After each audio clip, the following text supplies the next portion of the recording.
Alright, so this is the Lincoln-Douglas debates by Jonathan Jenkins, Jalen Eady, Vanessa Bright, and Bryson Bird.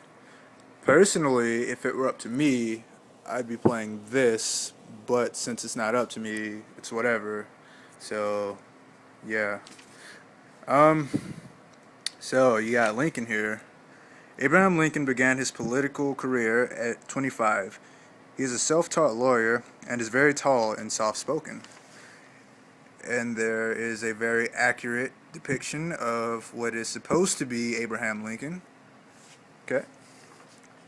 So now you got this fine gentleman, Stephen Douglas.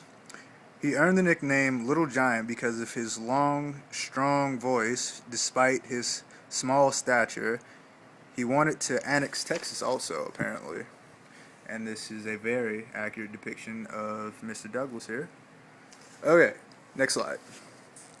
So, we have here, Douglas and Lincoln both wanted the remaining Illinois Senate seats. At first they were campaigning for the seat, but the argument soon turned into an argument that of slavery.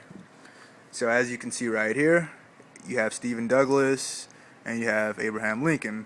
They both want the seat, and yeah. And overall, the topic was slavery. Next slide. So, Douglas believed in popular sovereignty. He argued that states should be able to choose whether or not slavery is allowed. So, this is basically his argument. And as you can see, I said that he believed that, the state should be able to choose and stuff like that. And I left a quote, "I don't support nor do I hate." So he really didn't have much of an opinion. He wasn't really one-sided about the whole slavery topic. So next we have Lincoln here. So Lincoln argued that there should be no slaves anywhere according to the Constitution. So right here I have a quote from a reenactment that I watched. It's on YouTube. You can all go to it.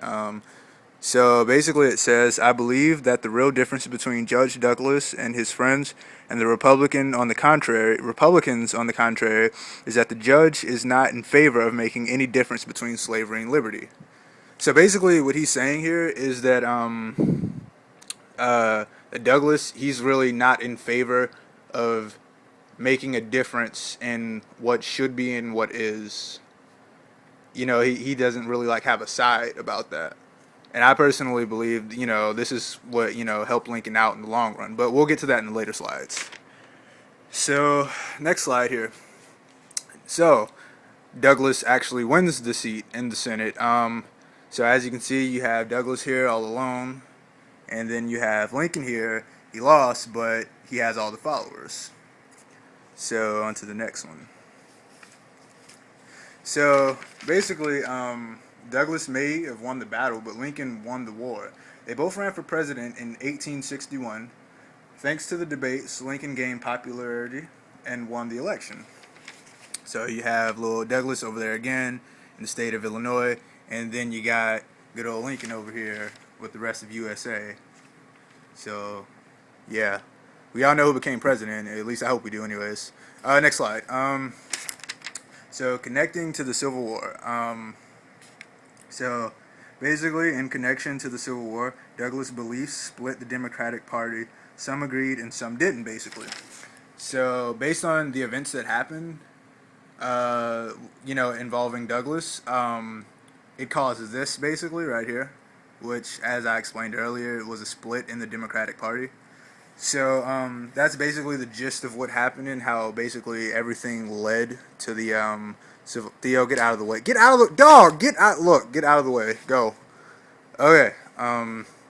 So as I was saying, that's basically what led to everything, as far as the Civil War and everything. So then you got the end. And this was my presentation, along with Jonathan Jenkins and Vanessa Bright and Bryson Bird. I hope you all enjoyed, and go play some Grand Theft Auto. Bad dog.